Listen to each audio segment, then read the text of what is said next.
everyone, it's Katie, and I wanted to make a video today just to be real about those of you out there who are trying to change your relationship to alcohol during this crazy time that we're all going through in 2020.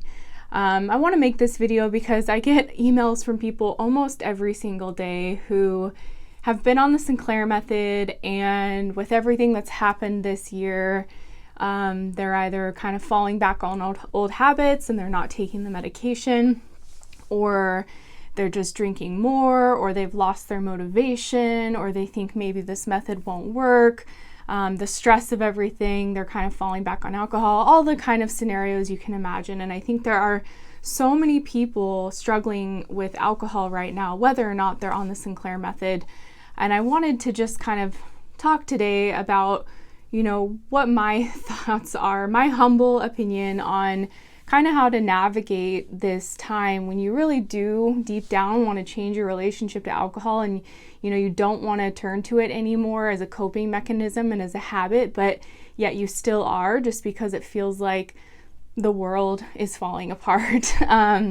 And so just wanted to share a couple of things I've kind of learned and realized through my own experience and challenges of what this year has been, and just kind of working with and talking with others about it as well. So just to begin with, just to be honest, like if I were going on the Sinclair Method right now during this pandemic, I really believe it would be really challenging for me as well. Like I started the method years ago and I got sober a couple years ago just because, the environment in my life was conducive to that. Like nothing was super stressful or awful. The world was still kind of normal, so to speak. And so I can only imagine what people are going through right now if you've been challenged with alcohol and then you're trying to make that change during this really challenging time. My heart is with you, and I can understand how challenging that is. But with that said, I want to provide some kind of tips of encouragement for you to take really small steps forward. Even though maybe you feel like you're not making progress or that this is hopeless, there is hope, and there's practical things you can do every single day that will be really tiny steps toward making this change. And they're things that you can implement right now in your life, and particularly for people who are on the Sinclair Method, because I think if you're on the medication and it's helping with cravings, like that's amazing. And what I see from that point is then there's the opportunity to work on the habit piece of drinking, and the fact that drinking is a commonly used coping mechanism. And those two things, even if the medication is working and you see that you're drinking less or you're desiring alcohol less, people can still drink out of habit and because alcohol is their favorite coping tool. It's like their best friend, and when the day has been hard, all you want to do is kind of numb out, and alcohol gives you that. So how do you get over that kind of reaction to going to alcohol for that way and, kind of support the medication and working and help yourself build a life that doesn't require you to escape every day using alcohol, or, just habitually drinking because you don't know what else to do because everything's closed down and you can't go outside, you can't see people. I know it's really challenging, and just like, I don't pretend to have all the answers, and I just really want to share kind of my thoughts on that.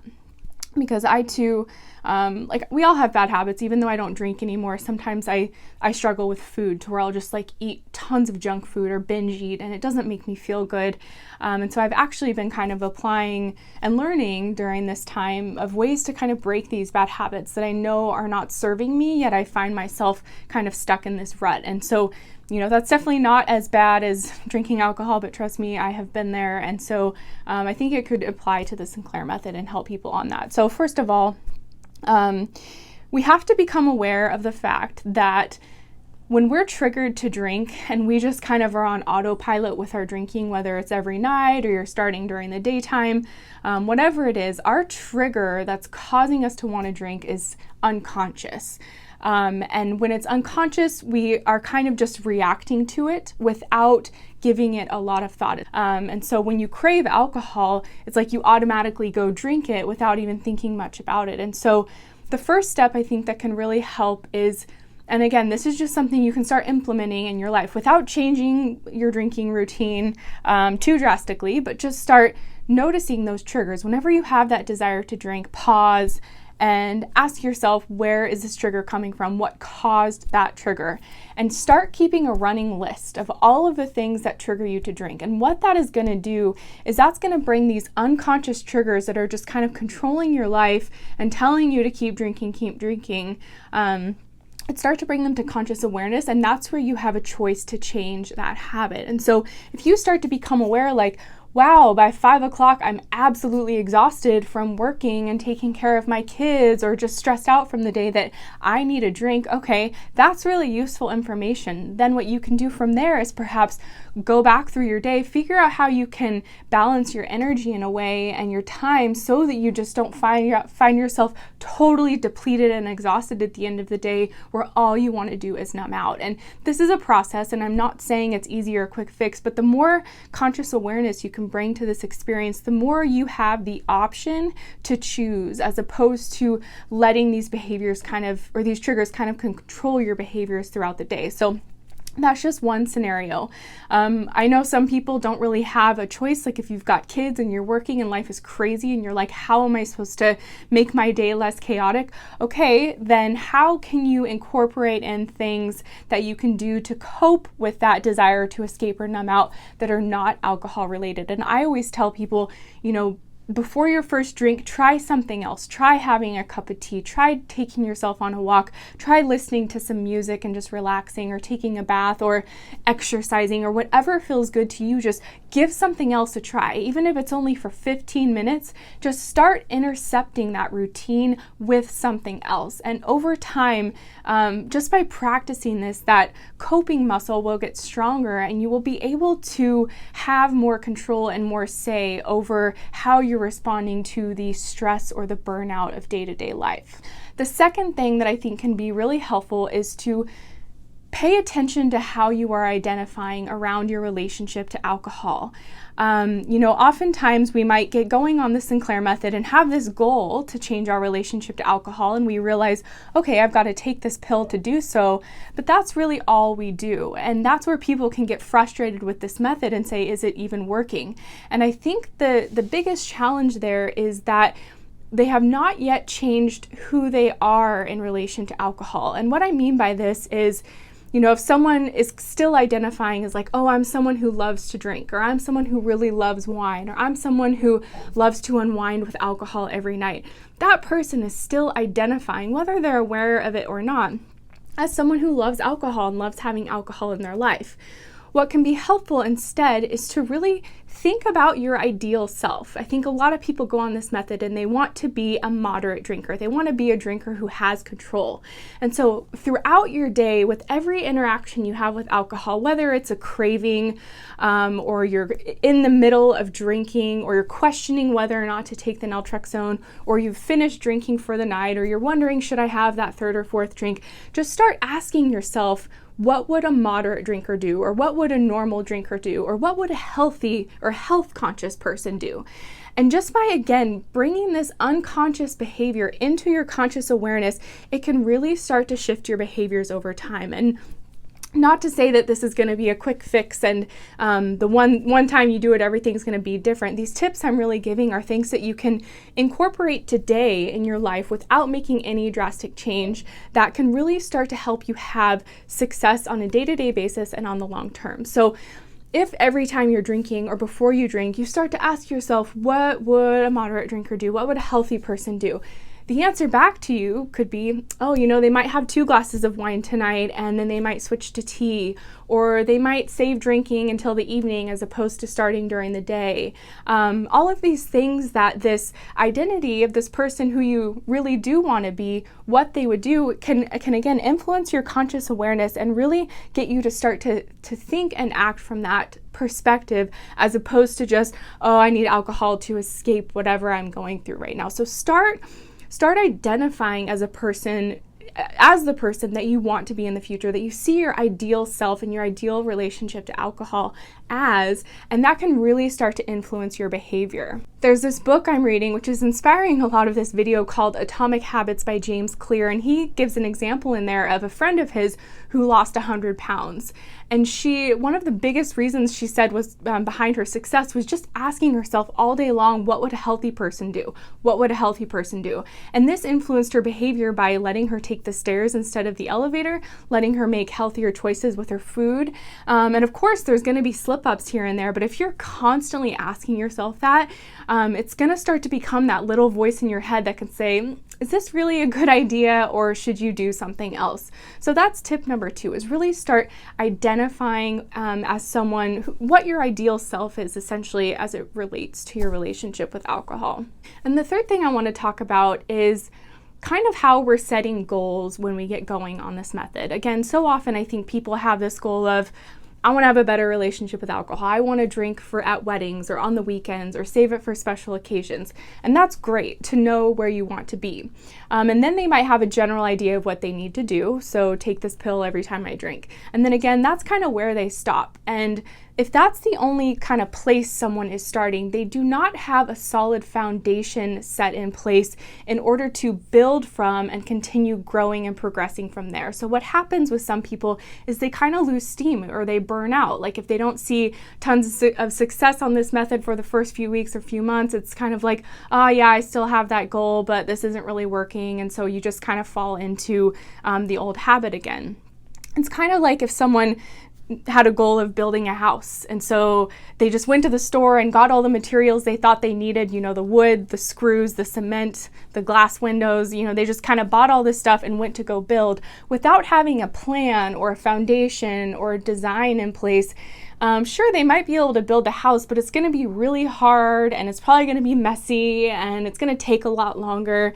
I don't know if that's the best analogy, but that's just what popped into my mind. And so as it relates to the Sinclair method, I think we need to do more with creating a plan and creating a system for how we're going to achieve that long-term goal we have of being a moderate drinker.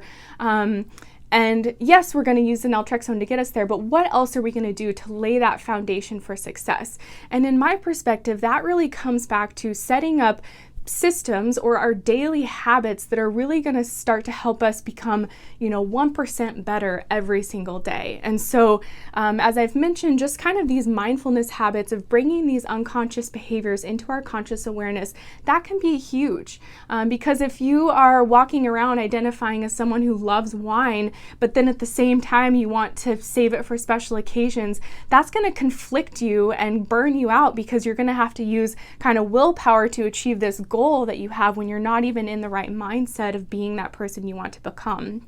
And so by setting these foundations, that kind of comes with, tracking your drinks, really being diligent about how much you're drinking, and setting small goals each week to either reduce your drinking or add in new habits that are healthier for you and can start to take place of alcohol, identifying all of your triggers and reasons that are causing you to drink, again, just so that you're in your conscious awareness, and make little changes every single day that lead you to that person that you ultimately want to become. If we don't have a conscious plan in place that's going to be incremental, tiny steps to get us where we want to go, it's really easy just to lose steam and kind of throw in the towel and say this isn't working, because you're not doing anything different on a day-by-day, minute-by-minute basis. You're kind of doing what you've always done, which is just going to kind of continue to lead you where you've always gone. So it's really important to bring in some intentional conscious awareness to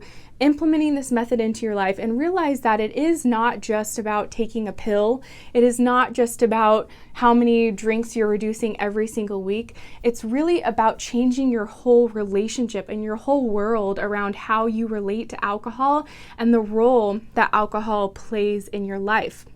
If someone wants to lose weight, but they continue eating bonbons and chocolate every day, and they're not exercising, and they're still using food to kind of numb out and cope at the end of the day, it's going to be really hard to lose weight until they start to think, okay, again, what would a healthy person do? They'd probably have a salad instead of McDonald's, or they would probably have fruit instead of a chocolate cake, and really changing those habits and behaviors on a day-to-day basis that set them up for success. You know, they wouldn't keep junk food in their cabinet. They would commit themselves to going on a walk 5 nights a week. They would start to change behaviors so that it sets up their daily routine that it's leading toward their long-term success of losing weight. And so the same thing is true for people wanting to reduce alcohol. You know, you wouldn't keep, if you wanted to be that moderate drinker, you wouldn't keep a couple gallons of vodka in your house, or you wouldn't just keep the bottle right next to you and keep pouring.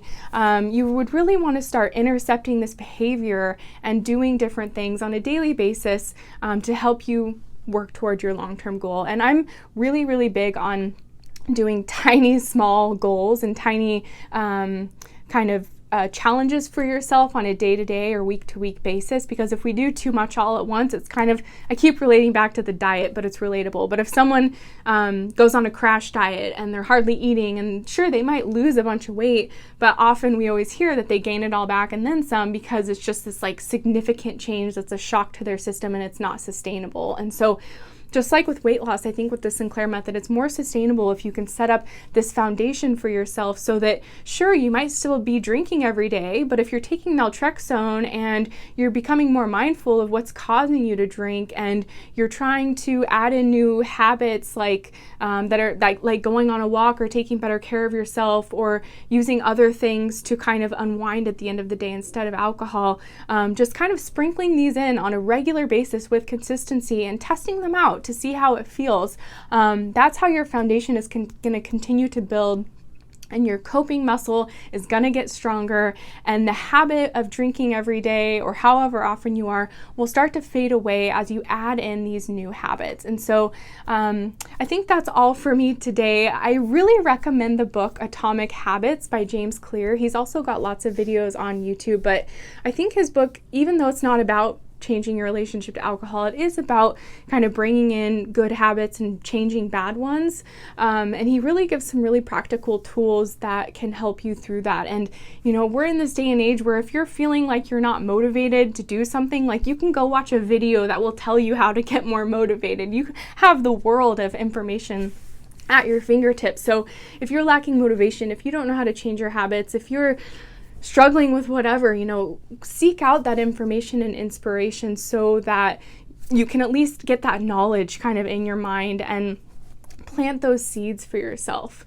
I hope you don't feel helpless. I hope you know that even though this time is challenging, like there is hope, and you just got to get back on the horse, and there are little things you can do every single day to get yourself to where you want to go. Try not to have these giant expectations of massive success right out the gate, because it's just going to get you set up for disappointment. But I think the more proactive you are about changing your habits, about finding new ways to cope, about really examining your triggers and your relationship to alcohol and what it is now and what you want it to be in the future, that can just help you build and build and build a little bit every single day. So take care, everyone. God bless. Thank you for watching. Bye.